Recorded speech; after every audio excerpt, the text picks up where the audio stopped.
እስራኤል በጋዛ ለ60 ቀናት የሚቆይ የተኩስ አቁም ስምምነት ለማድረግ የመፍትሄ ሀሳብ አቀረበች። እስራኤል በሐማስ ከተያዙና በህይወት ካሉ ዜጎቿ ግማሹ የሚለቀቁ ከሆነ በጋዛ ለ60 ቀናት የሚቆይ የተኩስ አቁም ስምምነት አደርጋለሁ ስትል የመፍትሄ ሀሳብ አቅርባለች። የሀገሪቱ ብሔራዊ ጣቢያ ካን ስማቸውን ያልጠቀሰውና ለጉዳዩ ቅርበት ያላቸው አንድ ባለስልጣንን ዋቢ አድርጎ እንደዘገበው እስራኤል ይህን ሀሳብ ያቀረበችው በኳታር ዶሃ በተካሄደው ውይይት ላይ ነው። ለ60 ቀናት የሚቆየው የተኩስ አቁም ሀሳብ በፊሊስጤም የሚገኙ ታጣቂ ኃይሎችን ትጥቅ ማስፈታትን ጨምሮ በጦርነቱ የወደፊት እጣ ፈንታ ላይ ድርድር እንዲደረግ የሚጠይቅ መሆኑም ተገልጿል። በቀረበው የተኩስ አቁም ሀሳብ መሰረት ከሐማስ በሚፈቱት የእስራኤል ታጋቾች ምትክ የእድሜ ልክ እስራት የተፈረደባቸውና ሌሎች እስረኞችን ጨምሮ እስራኤል ወደ 1000 የሚጠጉ ፊሊስጤማውያንን እንደምትለቅ መገለጹን አናዶሉ የእስራኤሉን ቻናል 12 ጠቅሶ ዘግቧል። እስራኤል በጋዛ የሚገኙ የፊላደልፊና ኔዛሪም ኮሪደሮችን ለቃ ለመውጣት አሁንም ፈቃደኛ አለመሆኗ የተገለጸ ሲሆን ባቀረበችው የ60 ቀናት የተኩስ አቁም ጊዜ ውስጥ ግን ጦርነቱ የሚያበቃበት ሁኔታ ላይ ለመወያየት ዝግጁ መሆኗን ዘገባው አመልክቷል።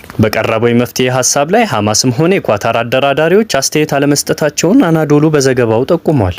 ሰላም ጤና ይስጥልኝ። የታማኝ መረጃ የዘወትር ተከታታዮች እንደምን ቆያችሁ? ይህ ከሀገር ውስጥና ከሀገር ውጭ የሚከሰቱ ዕለታዊ መረጃዎች የሚደመጡበት ታማኝ የዜና ምንጭ ነው። ሰብስክራይብ በማድረግ ቤተሰብ ይሁኑ። እንዲሁም ዘወትር የምንለቃቸው ዘገባዎች እንዲደርሶ የደውል ምልክቱን ይጫኑ።